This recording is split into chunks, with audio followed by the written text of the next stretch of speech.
अस्सलाम वालेकुम class. Last time तक हमने सिम्पसन की इंट्रोडक्शन पढ़ लिया था, उसी को वहीं से कंटिन्यू कर रहे हैं कि सिम्पसन में आपने क्या थीम करना है। सिम्पसन्स 1/3 तो लास्ट टाइम हमने यहाँ तक पढ़ लिया था। और अब ये दूसरा मेथड है न्यूमेरिकल इंटीग्रेशन। इसमें आप करते क्या है, इंटीग्रेशन हो रही होती है आपकी एक्स नॉट से लेके, एक्स नॉट आपका ए होता है और x2 तक होती है। 3 पॉइंट होते हैं, बीच का जो मिड पॉइंट होगा वो x1 बन जाएगा। और y जिसको आप एफ ऑफ एक्स भी कहते हैं। और इस y की जगह हम लैग्रांज का फार्मूला पुट कर देते हैं n इक्वल टू 2 का। इसमें n जो होता है वो याद रखिएगा 2 होता है। ये लैग्रांज का n इक्वल टू 2 का फार्मूला है। तो एक्स नॉट से लेके x2 तक, अब मैं बार बार नहीं लिखना, एक्स नॉट ए है और x2 जो है वो 2 है। तो फार्मूला पुट कर देते हैं। फार्मूला लंबा चौड़ा है काफ़ी। वाई नॉट के साथ जो टर्म्स आएंगी वो आती है X minus X one. X naught नहीं आएगा, X minus X two. N two तक है तो, और नीचे एक्स की जगह एक्स नॉट आ जाएगा। तो X naught minus X one, X naught minus X two. सही। तो थोड़ा सा ज़रा ये पहली टर्म हो गई। दूसरा टर्म में आपने क्या करना है, वाई वन के साथ जो टर्म्स आएंगी, वाई वन के साथ टर्म आएगी एक्स नॉट की और एक्स टू की। एक्स वन नहीं आएगा, नीचे एक्स की जगह एक्स वन आ जाता है। तो बड़ा आसान है इसका फार्मूला याद करना। ठीक, और आखिर में y2 आ जाएगा। तो y2 के साथ आपके पास जो टर्म्स आती हैं वो आती हैं x माइनस एक्स नॉट और x minus X one. Two नहीं आएगा इसमें क्योंकि y2 की टर्म है और नीचे x की जगह x2 आ जाएगा। सही। तो ये आपके पास फार्मूला आ गया। अब इस इंटीग्रेशन में कांस्टेंट्स आ रहे हैं, x1 x2 y0, ये सब कांस्टेंट, कोई पर्टिकुलर वैल्यूज। तो वेरिएबल है सिर्फ x है, उसकी इंटीग्रेशन है। क्योंकि इंटीग्रेशन थोड़ी सी टफ है, अपनी डेरिवेशन है बेसिकली आपकी, तो इंटीग्रेशन थोड़ी सी इसकी टफ है। और इसीलिए इसको बचने के लिए हम उसकी सब्स्टिट्यूशन करेंगे। सब्स्टिट्यूशन क्या करेंगे ताकि आसानी हो जाए। तो अब सब्स्टिट्यूशन टेक्निक लगा रहे हैं हम। सब्स्टिट्यूशन क्या होगी कि हम x माइनस एक्स नॉट को अपॉन एच, एच जो है आपको पता है स्टेप साइज है, इसको हम अल्फा सपोज कर लेंगे, एक नया वेरिएबल जो बुक में लेटर यूज हो। तो यहाँ से अगर आप वैल्यू बनाएं तो x माइनस एक्स नॉट जो है वो बन जाएगा एच अल्फा। ठीक। और इसी तरीके से देखें, x माइनस एक्स नॉट भी है और x माइनस एक्स वन भी है। तो ये मैं सपोजिशन कर रहा था कि इंटीग्रेशन आसान है। x माइनस अगर एक्स वन है तो इसको ब्रेक करके लिख सकते हैं हम इस तरह, x माइनस एक्स नॉट। मैं एक्स नॉट एड सब ट्रैक करा दिया मैंने, माइनस एक्स वन। सही। मैंने क्या किया, एक्स माइनस एक्स वन ने बीच में एक्स नॉट ऐड और सब्ट्रैक्ट करा दिया। करा सकते हैं, मैथ्स की लॉजिक से कहती है कि कोई भी आप वेरिएबल ऐड और सब्ट्रैक्ट करने जैसे करा दी। अब ये देखें, ये हिस्सा जो है एक्स माइनस एक्स नॉट, ये किसके बराबर है, एच अल्फा। तो इसकी जगह एच अल्फा आ गया। सही। और ये किसके बराबर है, ये माइनस एच के बराबर है। आपको पता है एक्स माइनस एक्स नॉट जो होता है एक स्टेप बनता है जो कि एच के बराबर है। तो ऑब्वियस है कि x naught minus X one minus H के बराबर होगा। ठीक। क्योंकि अब छोटा एक्स नॉट छोटा है, एक्स वन बड़ा है, तो माइनस एच के बराबर। तो ये हिस्सा माइनस एच के बराबर।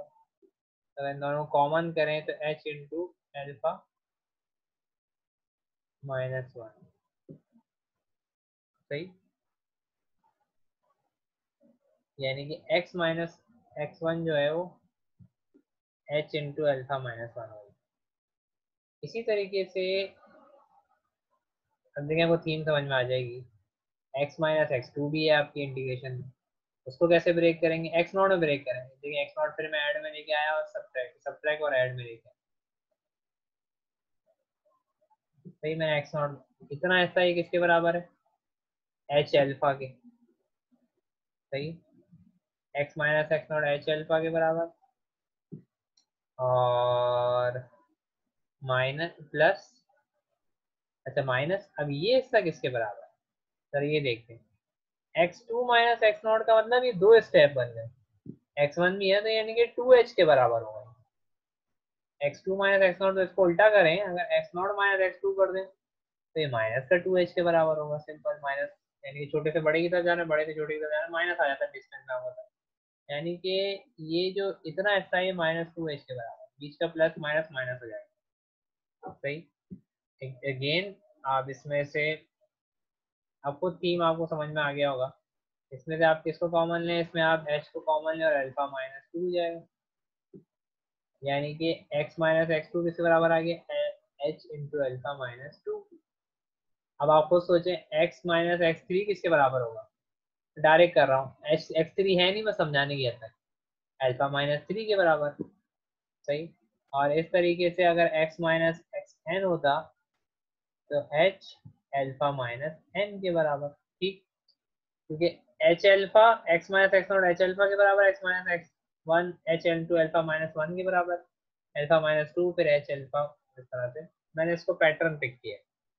सही, सब्स्टिट्यूशन टेक्निक, एक्स्ट्रा चीजों के मैं टिक मिटा दूं, ठीक हो गया, ये पहली तरह। अब जब इंटीग्रेशन होता है, डेरिवेटिव भी सब्स्टिट्यूट होता है और फिर लिमिट भी पूरी चेंज है, पूरा इंटीग्रेशन जो हमारी अल्फा में जा रही है, एच तो कांस्टेंट है ना, स्टेप साइज है, हम पूरी इंटीग्रेशन जो है अपनी वो किस में लेके जा रहे हैं, हम अपनी पूरी इंटीग्रेशन को लेके जा रहे हैं अल्फा में, तो लिमिट भी अल्फा की, इंटीग्रेशन भी अल्फा की, तो हमने सब्स्टिट्यूशन कराई थी, वो थी एक्स माइनस एक्स नॉट जो है वो एच अल्फा के बराबर।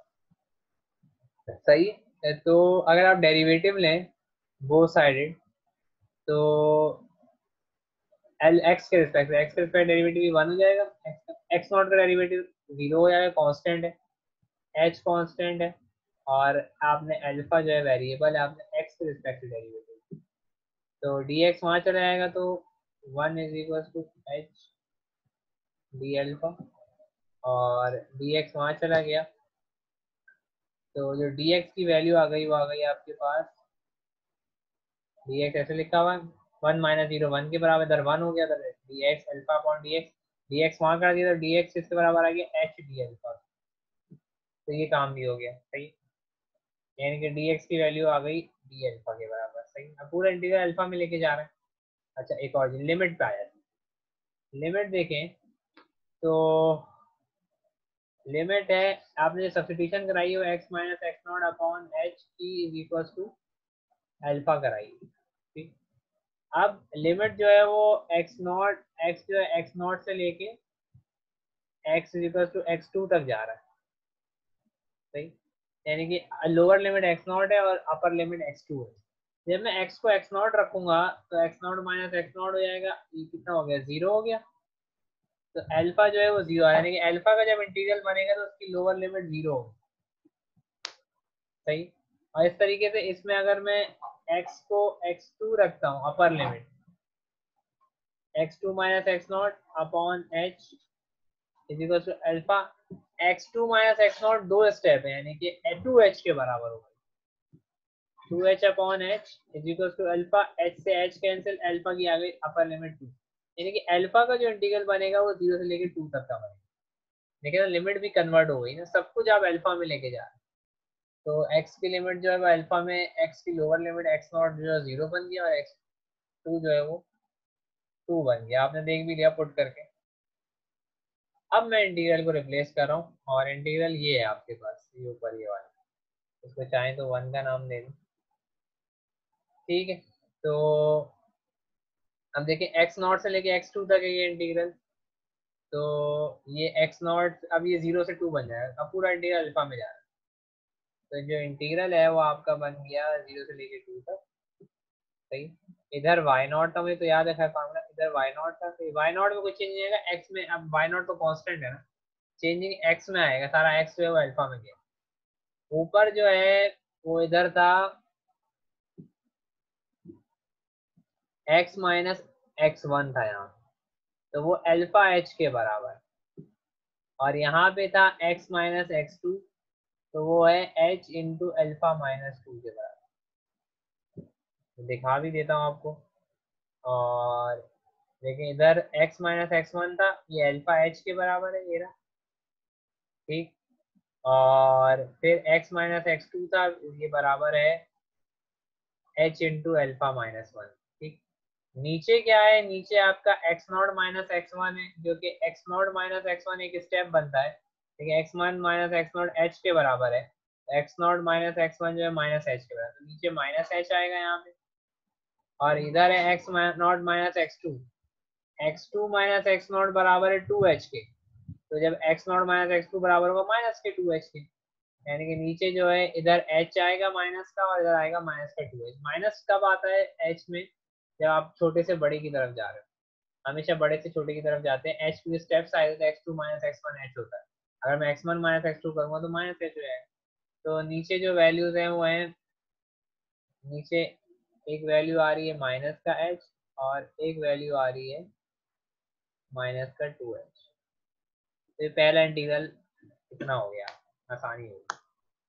अच्छा, अब थोड़ा सा हम इसको कर देते हैं, अगली टर्म y1 की मुझे तो याद है खैर, और इधर आए x माइनस एक्स नॉट, तो x माइनस एक्स, अच्छा एक मैंने गलती कर दी है, एक मैंने गलती कर दी, करेक्ट कर लें, चलो पूरा ही मिटा देता हूँ। ऊपर यहाँ पे था x माइनस एक्स वन, तो x माइनस एक्स वन बराबर है एल्फा, क्योंकि y नॉट की टर्म है तो x माइनस एक्स नॉट नहीं होगा, h into alpha minus one, सही, ये हो गया x माइनस एक्स नॉट, देख भी लें ऊपर x माइनस एक्स वन है, मैं पहले और बता दिया था, करेक्ट कर लीजिए इसको, और x माइनस एक्स वन जो है वो h into alpha minus one है, ये h into alpha minus one हो गया। फिर आगे जो दूसरी टर्म है वो x माइनस एक्स टू की है, तो वो बराबर है h into alpha minus to की, सही। आगे जो पहली टर्म की दूसरी टर्म है, यानी कि पहली टर्म के अंदर दूसरी एक्स माइनस एक्स टू है, और x माइनस एक्स टू जो है वो बराबर है h into alpha minus to, ये रहा, सही। और नीचे तो वही सेम रहेगा, नीचे जो है वो आपके पास है X minus X naught minus X one था तो माइनस एच के बराबर है, और यहाँ था X naught minus X two जो कि माइनस का टू एच के बराबर, तो ये करेक्ट कर लेंगे सब। ठीक, अब अगली टर्म आ रही है वाई वन की, वाई वन के साथ जो पहली टर्म है वो एक्स माइनस एक्स नॉट की है, देखिए एक्स माइनस एक्स नॉट की, ये अल्फा एच के बराबर है, ये लगा अल्फा एच के बराबर है, अल्फा एच बोल रहे हैं, एच अल्फा बोल रहे हैं, बात एक ही है, तो अल्फा एच बोल देते हैं, सही। फिर अगली टर्म है इधर x माइनस एक्स टू की होगी, वाई वन है तो एक्स वन की term, x minus X two जो है वो ये बराबर h into alpha minus two, दिखा भी देता हूँ मैं आपको।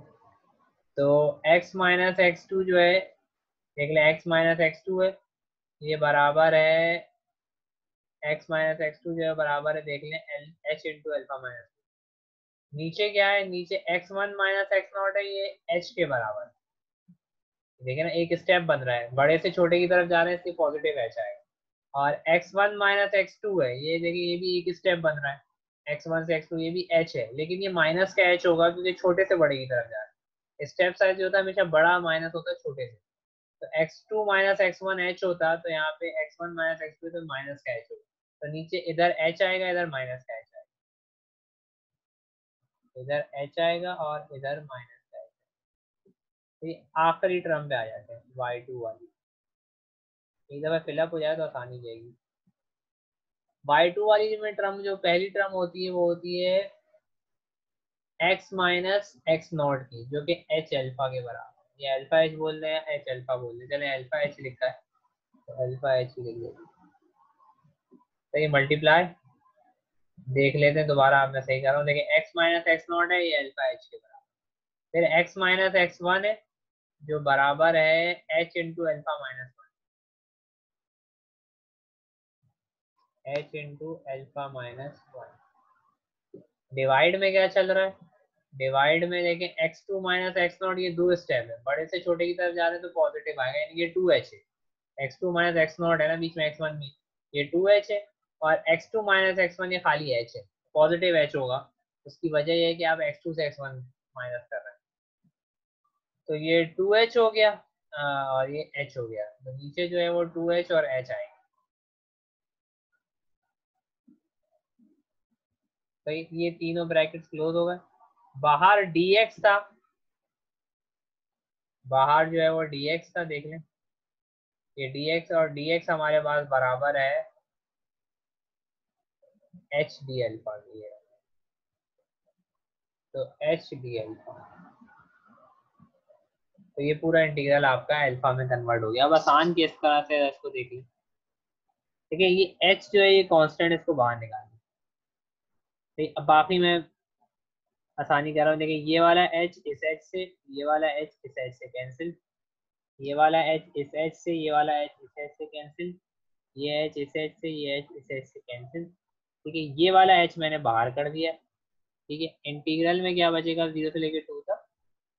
सही, और वाई नॉट अंदर क्या बचा, देखें वो पहले ब्रैकेट में α-1 और α-2 बचा।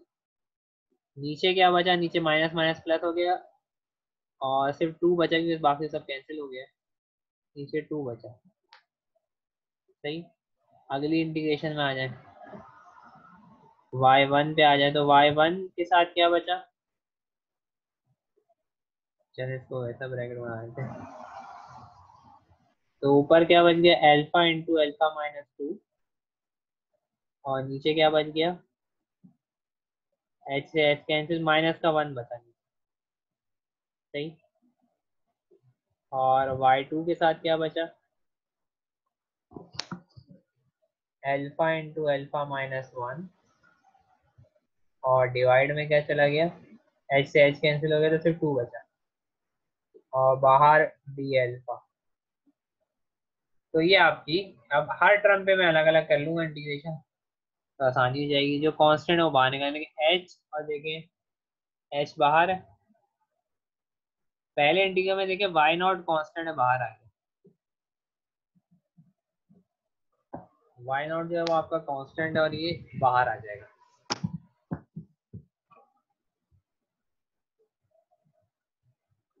अपॉन 2 जो है वो भी कांस्टेंट है, वो भी इंटीग्रल से बाहर आ जाएगा। सही, इंटीग्रल में सिर्फ क्या जाएगा, α-1 और α-2।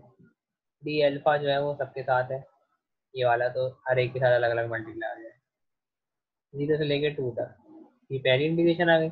अगली इंटीग्रेशन देखें, ये प्लस और ये माइनस, प्लस माइनस माइनस, तो ये माइनस आ जाएगा। y1 कांस्टेंट इंटीग्रल से बाहर आ जाएगा। सही, और इंटीग्रल में सिर्फ क्या रह जाएगा, alpha into α-2 D alpha. Integration में हर टर्म पे अलग अलग कर रहा हूँ, इंटीग्रेशन हर टर्म पे अलग अलग हो सकती है। और आखिरी वाली टर्म में देखें तो y2/2 कांस्टेंट बाहर आ गया। सही है, और इंटीग्रेशन हो जाएगी अल्फा इंटू α-1 डी अल्फा, और ये आपका इंटीग्रल हो। सही, जो जो इंटीग्रेशन थी वो मैंने आसानी से आप लोगों के सामने रख दी। अब चाहें तो ये 2 जो है इसको भी बाहर कर दें, चाहें तो, लेकिन चलो इसको एंड में करेंगे, भी कर रहे। अब पहले वाला ब्रैकेट, पहले इनको अल्फा को मल्टीप्लाई कर दे फिर इंटीग्रेशन करेगा, वरना ये बाई पार्ट लगाना पड़ेगा अब। सही, तो y0/2, और इंटीग्रेशन में आ गया 0 से लेके 2 तक, और अल्फा अल्फा तो अल्फा स्क्वायर -2 अल्फा माइनस, मैं दो ब्रैकेट जैसे मल्टीप्लाई करते हैं वही कर रहा हूँ। -2 अल्फा हो जाएगा, फिर -1 अल्फा तो होगा तो माइनस अल्फा, -1 -2 तो होगा तो पॉजिटिव 2। सही, अगले में क्या होगा, y1 0 से लेके 2 तक, और अल्फा स्क्वायर -2 अल्फा, ऐसे ही जाएगा। सही, और आखिरी वाला क्या होगा, यहाँ नीचे लिख लेते हैं, y2/2, और वो भी जाएगा alpha square minus alpha D alpha. अब देखें ये माइनस का 2 अल्फा, माइनस का अल्फा कितना आएगा, माइनस का 3 अल्फा।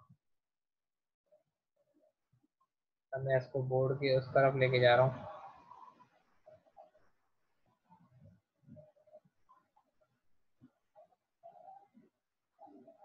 तो यहाँ पे जो चल रहा था वो h बाहर है, मुझे तो याद है वैल्यू, y0/2 बाहर है। सही, इंटीग्रेशन के अंदर जो बन गया वो बन गया अल्फा स्क्वायर माइनस का 3 अल्फा प्लस का 2।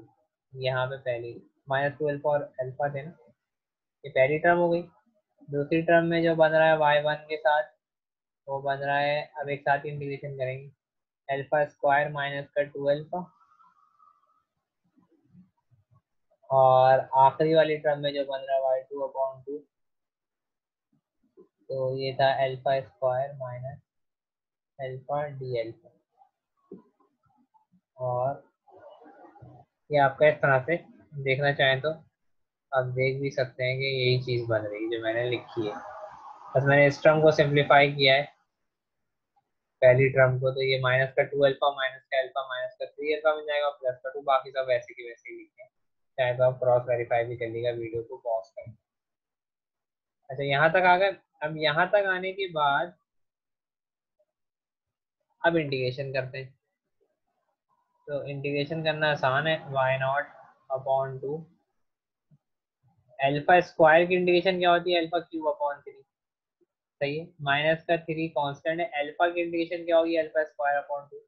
और खाली 2 की इंटीग्रेशन क्या होगी, कांस्टेंट की इंटीग्रेशन ये होती है जैसे वेरिएबल लग के आया था, तो 2 के साथ 2 अल्फा आ जाए, जैसे 2 की इंटीग्रेशन होती है x होगा तो 2x आया था, तो ये इंटीग्रेशन आ गई। अब इसकी लिमिट जो है वो 0 से लेकर 2 तक अभी हम पुट करेंगे, यहाँ पर माइनस लोग, ये हो गई पहली टर्म की इंटीग्रेशन। अगली टर्म पे आ जाते हैं। अगली टर्म की देखिए अल्फा स्क्वायर है तो अल्फा3 हो जाएगा, तो ये -2 ऐसे ही अल्फा स्क्वायर, अल्फा की इंटीग्रेशन क्या होगी, अल्फा2/2, 2 से 2 कैंसिल, आसान हो गया, और लिमिट है 0 से लेकर 2 तक। सही, और आखिर में आ गया y2/2, और अल्फा की इंटीग्रेशन हो गई अल्फा3, और अल्फा स्क्वायर की इंटीग्रेशन हो गई अल्फा3, और अल्फा की इंटीग्रेशन हो जाएगी अल्फा2। जैसे एक्स की इंटीग्रेशन होती है x²/2, एक्स स्क्वायर की इंटीग्रेशन होती है x3/3, तो बिल्कुल वही है, बस एक्स की जगह अल्फा आ गया। ठीक, तो ये आपके पास, अच्छा एक चीज मिस कर गया हम, ये लिमिट है इसकी 0 से लेकर 2 तक, सब में लिमिट 0 से लेकर 2 तक है। अब ये लिमिट वैल्यूज रख लेते हैं और आसानी हो जाएगी। तो y0/2 ऐसे ही अपर लिमिट ही रखेंगे, देखिए लोअर लिमिट तो 0 हो जाएगी, 0 जब मैं अल्फा की जगह रखूंगा तो अल्फा जिसकी इंटीग्रेशन होती है उसकी लिमिट होती है, तो अल्फा की जगह मैं 0 रखूंगा तो वो पूरा 0 हो जाएगा, बस अपर लिमिट रखनी है। तो 2 जैसी रखूंगा तो 2 का क्यूब 8 होता है, तो ये 8/3 -3, 2 का स्क्वायर कितना होता है 4, 4/2 हो जाएगा, और प्लस 2 का अल्फा की जगह 2 रखेंगे तो 2 × 2 4 हो जाएगा, और माइनस लोअर लिमिट आएगी, लोअर लिमिट 0 हो रही तो मैं नहीं लिख रहा हूँ। ठीक, y1 ऐसे ही, इधर भी आपने अपर लिमिट पुट की तो 2 का क्यूब 8 हो गया, 8/3 माइनस अल्फा स्क्वायर है, 2 से 2 से कैंसिल हो गया, तो 2 का स्क्वायर होता है 4, और आखिर में आ गया y2/2, तो अल्फा क्यूब यानी कि 2 रखेंगे तो 2 का क्यूब 8, 8/3, अल्फा स्क्वायर जो है वो 2 रखेंगे तो 2 का स्क्वायर 4, 4/2। अब इन सबको सिंप्लीफाई कर लें, तो मैं डायरेक्ट कर रहा हूँ कैलकुलेटर से, y0/2 हो जाएगा, 8/3 -12/2 हो जाएगा, चाहे तो इसको मजीद कैंसिल करने 6 हो जाएगा। तो ये सिंप्लीफाई कर रहा हूँ मैं कैलकुलेटर से, आप लोग भी कर सकते हैं जल्दी से। 8/3 -6 + 4, तो ये 2/3 आ रहा है सिंप्लीफाई पूरी टर्म, 2 से 2 कैंसिल हो गया। अच्छा, प्लस y1 का क्या आएगा, 8/3 -4, ये आ रहा है माइनस का 4/3। अच्छा देखिए मैंने ये गलती करी, इसको मैं करेक्ट कर लूँ, मैंने ये गलती की है, देखिए मुझे अच्छी तरीके से याद आ गई। यहाँ पे देखिएगा, यहाँ पे सेकंड टर्म में माइनस है, हमने बोर्ड चेंज हुआ था तो यहाँ प्लस की जगह हमने यहाँ प्लस यूज कर लिया, मैं पीछे दिखा भी दूंगा। सेकंड टर्म में माइनस है, लेकिन ये सेकंड टर्म में यहाँ माइनस है, तो इसलिए करेक्शन कर लें। लेकिन बोर्ड की मैं नज़र नहीं आ रहा था, फिजिकल क्लासेस हो रही होती है तो उसमें बोर्ड नज़र आ रहा होता है, तो यहाँ पे मैं काट के कर रहा हूँ, यहाँ माइनस है, y1 वाली जो सेकंड टर्म है इसको माइनस, ताकि काट के कर रहा था आपको याद रहे, यहाँ माइनस। ठीक, अच्छा प्लस y2 हो जाएगा, y2/2, और 8/3 -4/2 जो 2 होता है 8 चला है। अच्छा क्लास, सॉरी नेट बीच में आपका इंटरैप हो गई थी जैसे वीडियो, इसकी वजह से वीडियो रुक गई थी। वहीं से शुरू कर रहा हूँ मैं, वीडियो चेंज नहीं कर रहा। तो हमने यहाँ तक कर लिया सिंप्लीफाई, हम आखिरी टर्म कर रहे थे, यहाँ तक हमने सिंप्लीफाई कर लिया है। तो y2/2 8/3 -4/2, ये वाली टर्म मैं कर रहा हूँ सिंप्लीफाई, ये वाली टर्म 8/3 -4/2। तो ये 8/3 -4/2 होता है आपका 2/3 के बाद। सिंप्लीफाई कर रहा हूँ, अब सिंप्लीफाई में बहुत डिटेल में करता हूँ ताकि जो थोड़े से वीक स्टूडेंट उनको समझ में आ जाए। अदरवाइज अगर आपको खुद क्लिक कर रहा है अच्छे से तो आप वीडियो को प्लीज फास्ट फॉरवर्ड भी कर सकते हैं। ठीक, तो क्या बन गया अंदर, देखिए पहली टर्म में तो आपके पास बच गया y0/3, दूसरी टर्म में माइनस माइनस प्लस हो जाएगा तो 4y1/3, और यहाँ भी 2 से 2 कैंसिल हो गया तो ये y2/3। अब देखें यहाँ पे मैं नीचे कर रहा हूँ तो ये डेरिवेशन आपकी ऑलमोस्ट डन हो गई। तो अब देखिए 3 कॉमन है तो 3 कॉमन करेंगे h/3, इसके डिनोमिनेटर में 3 आता है, दैट्स वाई इस मेथड का नाम है सिम्पसन 1/3 रूल। ऊपर देखें यहाँ कुछ नहीं है तो यहाँ 1 लिखा है तो 1/3 बनता है। h तो स्टेप साइज है, वो तो पिछले मेथड में भी h था बाहर।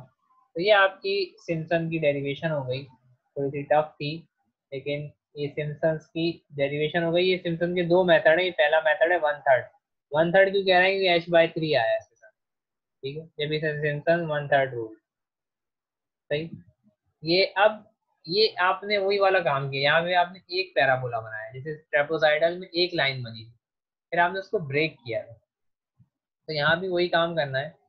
अभी आपने करना क्या है कि जैसे आपके पास फॉर एग्जांपल आपके पास ये x0 था, ये x2 था, और ये बीच का पॉइंट x1 था, तो आपने एक पैराबोला बनाया। अब मैं क्या करना चाह रहा हूँ, मैं इसमें बहुत सारे पैराबोला बनाना चाह रहा हूँ, यानी कि मैं क्या करूँगा कि पैराबोला 3 पॉइंट होता है, यहाँ पैराबोला 3 पॉइंट के दरम्यान बना लूँगा। सही, फिर दूसरा पैराबोला अगले यानी कि सेकंड पे शुरू होगा और आगे तक जाएगा, यानी कि x2 से लेके x4 तक का बन जाएगा, इस तरह सो ऑन फिर आगे, यानी कि मैं बहुत सारे पैराबोला बनाऊंगा। जैसे वो कंपोज, फिर वो क्या कहलाएगा, कंपोजिट सिम्पसन 1/3। जैसे ट्रेपोसाइडल पहले बनाया था, एक लाइन बनाई थी, बहुत सारी लाइन बनाई, तो यहाँ पे भी हम यही काम करने जा रहे हैं। बस शर्त ये है, यहाँ पे जो n होगा ना वो आपका 2 का मल्टीपल होना चाहिए। एन जिसमें, यानी कि एन का मतलब आप यहाँ पे जो इंटरवल ब्रेक कर रहे थे, यहाँ कितने इंटरवल ब्रेक किया हमने, 1 2 3 4 5, यानी कि 5 पॉइंट्स है तो एन 4 होगा, क्योंकि पॉइंट्स होते हैं n+1। तो एन 4 है, 4 2 का मल्टीपल है, यानी कि सही, क्योंकि पैराबोला हमेशा 3 3 पॉइंट से बनेगा ना। देखिए फॉर एग्जाम्पल आपने एन रखा अपना ये x0 है, ये x1 है, ये x2 है, ये x3 है, ये x4। सही, पैराबोला इन 3 पॉइंट के दरम्यान बन गया, दूसरा पैराबोला इन 3 पॉइंट के दरम्यान बन गया। अगर यहाँ पे x5 होता तो इसका पैराबोला नहीं बन सकता, क्योंकि x4 से जो पैराबोला शुरू होगा वो x6 पे खत्म होगा, यानी कि n जो है वो 2 का मल्टीपल होना चाहिए, यानी कि n जो वो 2 हो या 4 हो या 6 हो या 8 हो या 10 हो, यानी कि 2 का मल्टीपल, यानी कि 2 के टेबल में आता हो। अदरवाइज अगर n 2 का मल्टीपल नहीं होगा तो आखिरी वाला पैराबोला बच जाएगा। सही है, ध्यान में रखिएगा, पैराबोला हमेशा 2 के मल्टीपल में बनेगा। पहला पैराबोला बनेगा x0 से x2, दूसरा पैराबोला बनेगा x2 से x4 तक, क्योंकि पैराबोला 3 पॉइंट्स के दरम्यान बन रहा है, जहाँ पे पिछला एंड होगा अगला वहीं से शुरू होगा। ठीक, और इसी तरीके से क्या कहते हैं, जो आपका आखिरी पैराबोला होगा वो n-2 से लेके n तक का होगा। तो यहाँ पे पैराबोला 3 दिया, फॉर एग्जाम्पल x7 है आपका, n7 है, तो पहला पैराबोला x0 से x2 तक, दूसरा x2 से x4 तक, तीसरा x4 से x6 तक। अब जो चौथा आखिरी पैराबोला होगा x6 से लेके जो आप बनेगा आगे, वो x8 तक जाएगा, लेकिन आपने 7 पे खत्म किया तो आखिरी पैराबोला मत ना करें।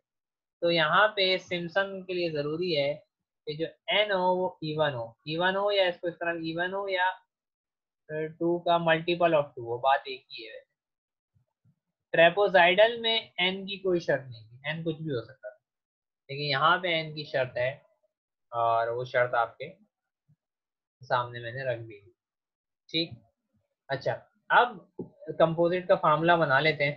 देखिए कंपोजिट का फार्मूला क्या बनेगा, आपका जो आपका मेन इंटीग्रल होता है वो होता है x नॉट से लेके एक्स एन तक, एक्स नॉट जो है वो ए बन जाएगा और एक्स एन जो है वो बी बन जाएगा। ठीक? अब आप क्या करेंगे, अपना रूल ब्रेक करेंगे। आप पहले एक्स नॉट से लेके एक्स टू तक एक पैराबोला बनाएंगे, सही। बीच में क्या आएगा, X naught X one X two, ये तीन से बन के बना है। अगला जो पैराबोला बनेगा वो कहाँ से बनेगा, एक्स टू से लेके एक्स फोर तक, इसमें क्या आएगा, X two X three X four, सही। उसके बाद जो पैराबोला बनेगा वो बनेगा एक्स फोर से लेके एक्स सिक्स तक का, सही। And so on. आखिरी वाला पैराबोला कहाँ से बनेगा, एन माइनस टू से। एन माइनस टू क्यों कर रहा हूँ, एन माइनस टू आएगा इसमें, एन माइनस वन आएगा और आखिरी एक्स एन बन जाएगा। तो आपके पास ये पैराबोला। अब इसमें फार्मूले फिट करते हैं, इसकी हमने डेरिवेशन की हुई है एक पैराबोला। तो ये हमारे पास बराबर होता है एच बाई टू, अभी की हुई H by three, sorry H by three Y naught plus four Y one. क्यों इसमें ये तीन टर्म्स आई, क्योंकि ये इसमें एक्स नॉट से लेके एक्स टू तक इन्वॉल्व था, तो देखें इसमें वाई नॉट आया, वाई वन आया, वाई टू आया। ये हमने डेरिवेशन की है वो ये रही, सही। अब आप खुद सोचें, इसमें जो फोर के साथ टर्म है वो बीच वाला पॉइंट है। अगला वाला देखें, अगला वाला अब सिमेट्री बनाए, अगले वाले की हम अलग से डेरिवेशन करेंगे, हम इसको यहीं से कंटिन्यू करेंगे। एच बाई थ्री आएगा, एक्स टू पहले वाई टू आएगा, फोर के साथ क्या आएगा, वाई थ्री आएगा, और बाकी आखिरी वाले के साथ वाई फोर आ गया। ये इसका हो गया। देखिए ना, वही चीज है, बस क्योंकि एक्स नॉट से एक्स टू था तो वाई नॉट और वाई टू आया, फोर के साथ बीच वाला पॉइंट आया। यहाँ पे वाई एक्स टू से एक्स फोर था तो वाई टू आया, वाई फोर आया, फोर के साथ बीच वाला पॉइंट आया थ्री, सही। इसी तरीके से ये अगला वाला है, फोर से लेके सिक्स तक वाला, इसमें क्या होगा, वाई फोर आएगा, बीच वाला पॉइंट क्या है, फाइव, तो फोर वाई फाइव और वाई सिक्स है। बिल्कुल उसी पैटर्न में बना रहा हूँ फॉर्मूला, ठीक। टिक में मिटा रहा हूँ ताकि कंफ्यूजन ना हो ना, ऐसे में टिक बहुत ज्यादा लगाता हूँ। अच्छा, तो ये चीज हो गई। अब ये तीसरा वाला आ गया प्लस,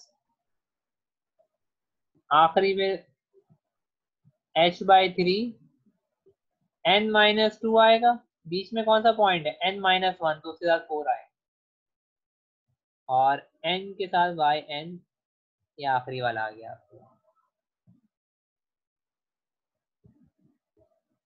सही। तो ये आ गया। अब सब में देखें एच बाई थ्री कॉमन है। क्यों कॉमन है, क्योंकि एच जो है वो आपने सेम सपोज किया हुआ है, तो एच बाई थ्री कॉमन है तो आप कॉमन कर दें। अब आपके पास देखिए सारे ऐड कर लिए, four Y Y naught, four Y one, Y two, फिर plus Y two, four Y three, Y four, plus Y four, plus four Y five, plus Y six, और फिर so on Y N minus two, plus four Y N minus one, plus Y N. ये आ गया। अब आप देखें इसमें कुछ टर्म्स हैं जो एक ही दफा आएंगे, वाई नॉट पहली वैल्यू और आखिरी वैल्यू तो एक ही दफा आएंगे, जैसे ट्रेपोजाइडल में था। तो यानी कि एच बाई थ्री ऐसे ही, तो उसको वाई नॉट और वाई एन तो एक ही दफा आए तो उसको अलग करके। अब देखिए जो फोर के साथ है वो सेंटर्ड वैल्यू आई है सारी, यानी कि वाई वन वाई थ्री एक तरीके से ऑड वैल्यूज आई हैं। तो फोर के साथ जो वैल्यूज आई हैं वो Y Y one, Y three, Y five, देख लें। और खत्म कहाँ पे होंगी, एन माइनस वन पे। एन अगर सिक्सटीन है तो फिफ्टीन पे खत्म हो जाए, तो ये खत्म होंगी एन माइनस वन। ये हो गई टर्म्स। अब देखिए टू वाली टर्म, कुछ टर्म दो दो दफा आई है, देखिए वाई टू दो दफा आया है, वाई फोर दो दफा आया है, वाई सिक्स क्यों दो दफा आया है, क्योंकि जब पहला पहला पूरा खत्म होगा वाई टू पे, अगला भी वाई टू पे शुरू होगा, तो Y two Y two two Y two. तो जो और टर्म्स है देखिए Y two Y four Y six, ये दो दफा आई हैं, तो इसको इस तरह कर लें, वाई ये दो दफा आई, इसका टू होगा, यानी कि Y two Y four Y six. ये एंड कहाँ पे होंगी, एन माइनस टू पे, ये एंड होंगी एन माइनस टू पे। तो ये n-2 पे आपके एंड होगा। n पे एंड नहीं होगी, ध्यान में रखिएगा, n-2 पे एंड होगी, n तो एक ही दफा आई है, n-2 पे एंड होगी। तो ये आपका फार्मूला बन गया। n-2 का मतलब अगर n16 है तो ये 14 पे एंड। तो ये आपका फार्मूला बन गया कंपोजिट। ये भी इनडायरेक्ट मेथड है, n बढ़ाते जाएं तो आपका सॉल्यूशन जो है वो रिफाइन होता है। Composite Simpson 1/3 rule. 1/3 क्यों कह रहे हैं कि इसमें बाहर देखें, सही चाहे तो यहाँ लिख दें कि इनडायरेक्ट मेथड।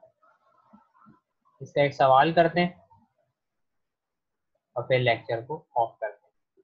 ठीक, तो सेपरेटर चल रहा है यहाँ पे, सही। पहले मेरा लैपटॉप जरा चार्ज नहीं है तो मैं जरा चार्ज पे लगा रहा हूँ इसको, फिर इंशाल्लाह एक सवाल करते हैं और फिर हम आगे चलेंगे।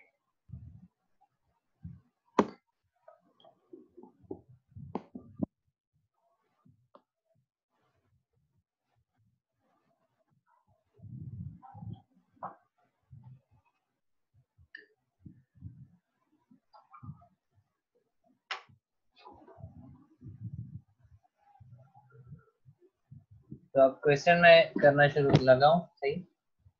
तो सिम्पसन के लिए n जरूरी है कि आपका इवन हो। मैंने अभी बताया आपको क्यों, वरना पैराबोला आखिरी वाला नहीं बनेगा, n इवन हो या 2 का मल्टीपल।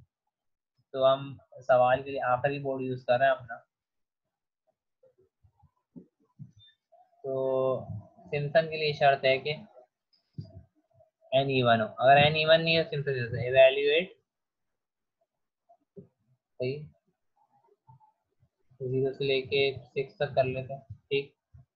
और ln 1 + x² कर लो, ये dx by using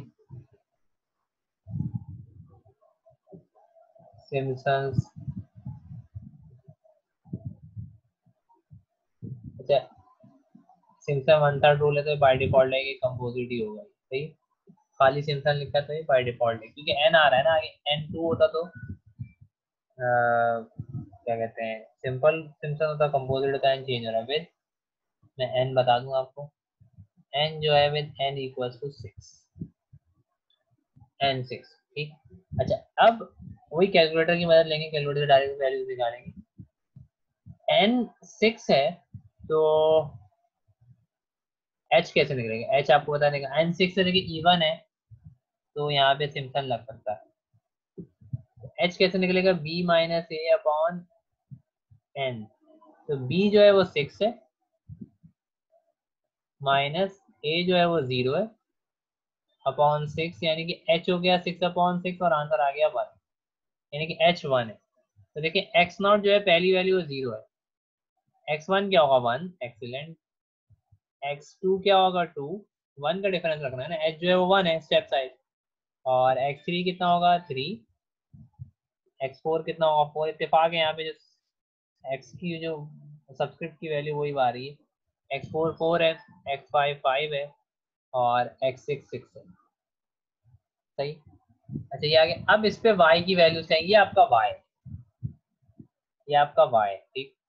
y not, फिर y1, y0 कब आएगा, जब ये x की जगह फंक्शन में मैं x0 रखूंगा तो y0 आ जाएगा, फिर y1 आ जाएगा, ये रखने पे y2 आ जाएगा, y3 y4 y5 और y6। लेकिन ये लंबी कहानी हम क्यों करें, हम इसका टेबल यूज करते हैं। आपको मैंने टेबल निकालने का तरीका बताया था, टेबल वाले फॉर्म में जाके, सही। तो टेबल वाले फॉर्म पे चलते हैं और इसको करने की कोशिश करते हैं। मैं आपका कैलकुलेटर का कैमरा ऑन कर रहा हूँ ताकि हमें, अच्छा, हमारे पास जो फंक्शन है वो ln 1 + x², ठीक। तो थोड़ा सा देखें आप, 1 मिनट कैलकुलेटर ऑन कर, ठीक। तो फंक्शन आपने वही मेन्यू में जाना है, मेन्यू, सही। और टेबल आ रहा होगा 7 9 नंबर, 9 आ रहा है तो मैं 9 प्रेस कर रहा हूँ।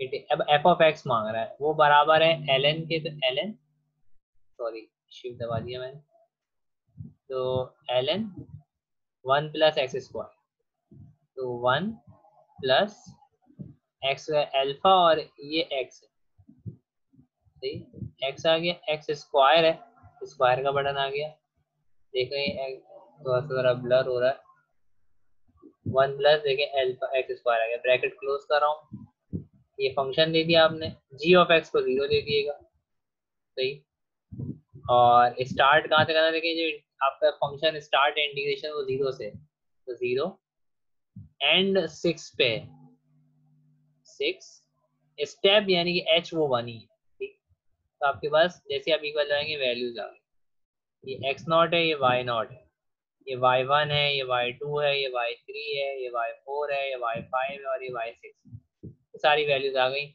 y6 तक जाएगा क्योंकि x6 तक गया है, n6 है, तो टोटल 6 वैल्यूज है, लेकिन यहाँ सीरियल में 7 तक आ रही है, उसकी वजह मैंने आपको बताई। अब मैं यहाँ से वैल्यूज उठा रहा हूँ डायरेक्ट और वहाँ पे लिख रहा हूँ, तो आपको बताने का मकसद ये था कि कैलकुलेटर पे आपको थोड़ा सा भी कैमरा थोड़ा सा लो क्वालिटी हो गया, थोड़ा लाइट की इशू की वजह से, और ये टेबल जनरेट करना, लेकिन मैंने पिछली वीडियो में आप लोगों को सिखा दिया था, और पिछली वीडियो में अच्छे कैमरे पे सिखाया था, थोड़ा सा वो लाइट का इशू हो गया थोड़ा सा, दैट्स व्हाई।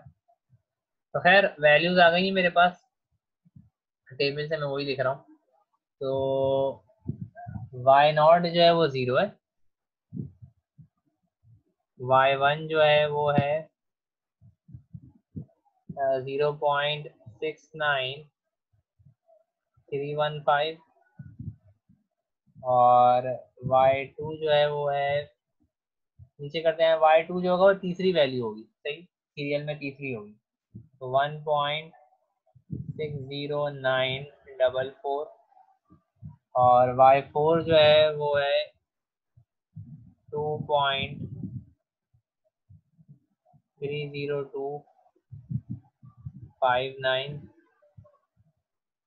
और सॉरी y2 नहीं है, ये y3 है, ये सॉरी करेक्ट कर लीजिएगा, ये y3 है चाहे तो,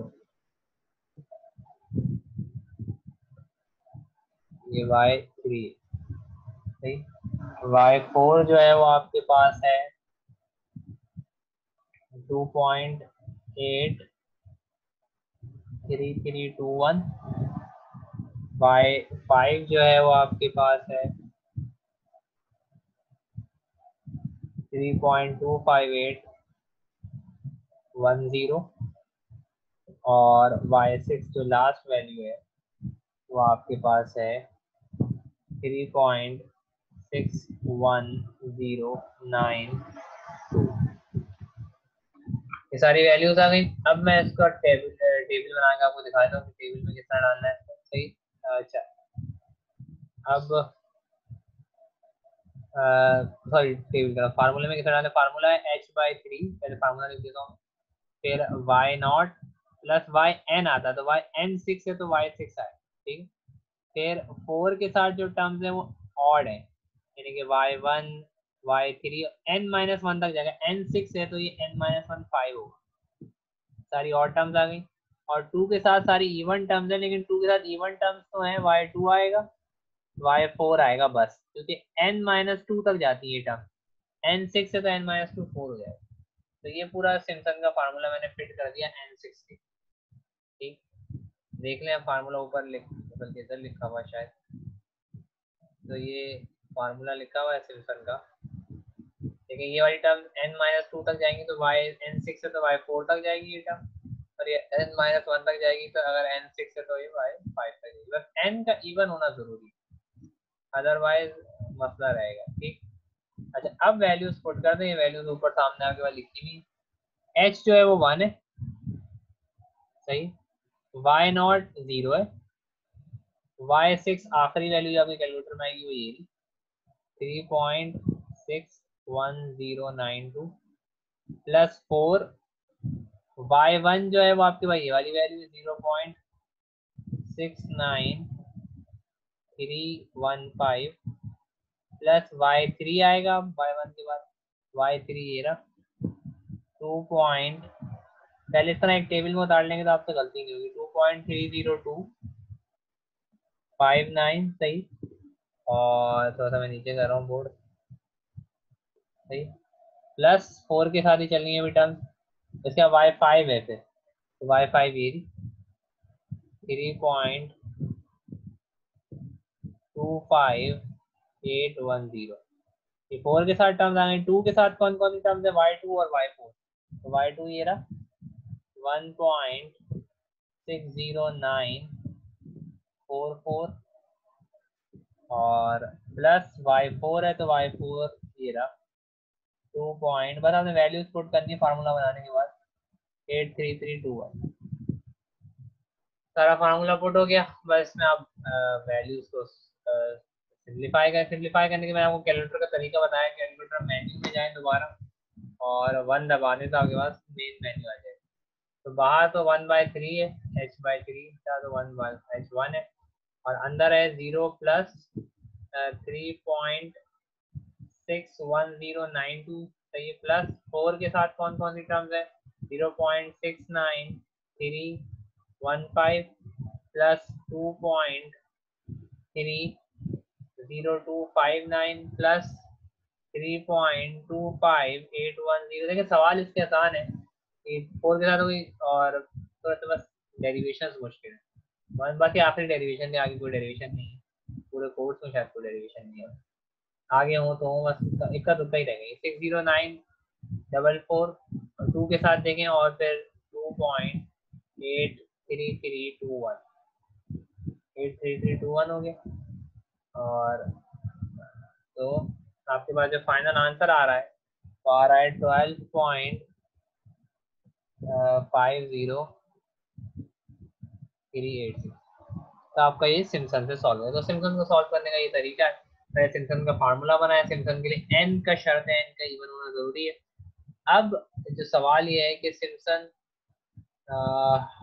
सिम्पसन आपका कब क्या कहते हैं, क्या सिम्पसन हमेशा ट्रेपोजॉइडल से अच्छा होगा, तो इसका आंसर है नो।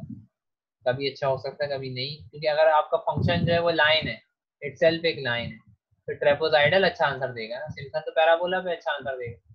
तो आज तो याद रखिएगा कि ये दोनों एक दूसरे से इन जनरल अच्छे नहीं होते, कभी ट्रेपोजॉइडल अच्छा आंसर देगा, कभी फॉर एग्जाम्पल फंक्शन ऐसा है जो लाइन से मिलता जुलता है, लाइन स्ट्रेट लाइन जैसा है, तो ट्रेपोजॉइडल अच्छा आंसर देगा।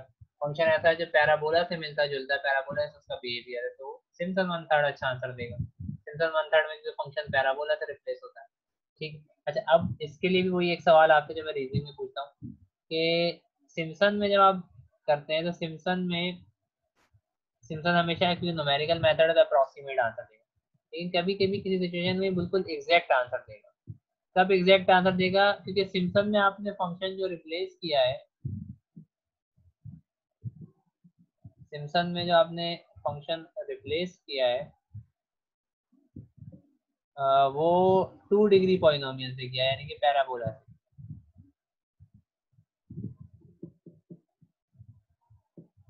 Replace by 2 degree polynomial.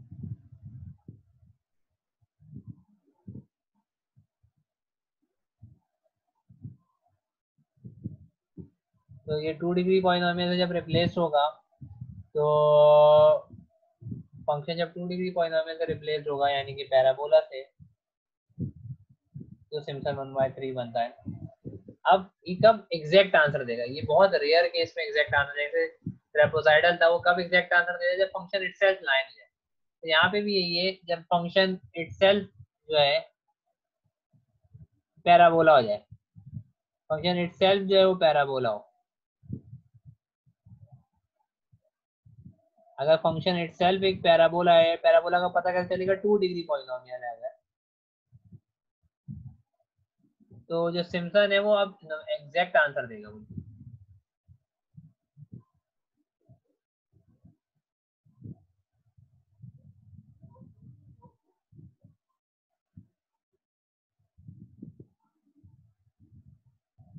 Function अगर इटसेल्फ पैराबोला हो गया तो अब पता क्या चलेगा ये इटसेल्फ पैराबोला कब है, तो उसकी एग्जांपल्स कुछ इस तरह से हैं। पैराबोला की फंक्शन 2 डिग्री जो होते हैं, फॉर एग्जाम्पल फंक्शन है आपका x² + 2, ये 2 डिग्री फंक्शन, ये पैराबोला है। इधर अगर सिम्पसन लाएंगे तो एग्जैक्ट आंसर देगा।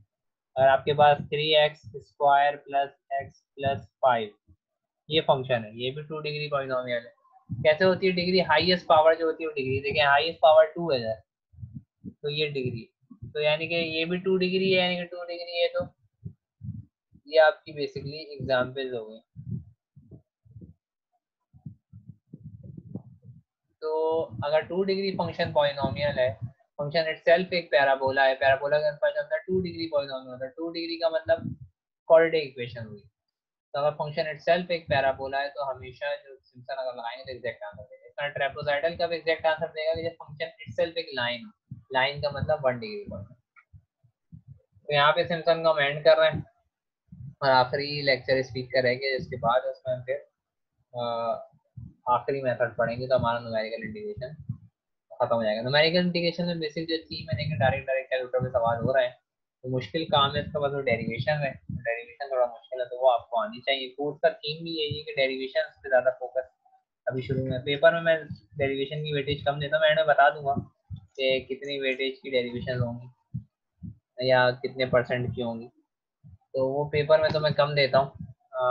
अभी ऑनलाइन पेपर अगर होगा तो उसमें तो बिल्कुल ही, तो ऑनलाइन आपका ओपन बुक होता है, अगर फिजिकल होता है तो उसमें उस हिसाब से मैं आपको बताऊँगा। तो न्यूमेरिकल बेस्ड होता है पेपर ज़्यादातर, लेकिन डेरिवेशन में इसलिए डिटेल कराता हूँ ऑनलाइन के और फिजिकल क्लासेस है तब भी, ताकि चीज़ समझ में आए कि फार्मूला कैसे बनता है वो मेन। ठीक, बाकी तो आपको कैलकुलेटर पे सारी ट्रिक्स सिखा दी, आप लोग कर लें। आज के लिए इतना ही, इस लेक्चर के लिए थैंक यू।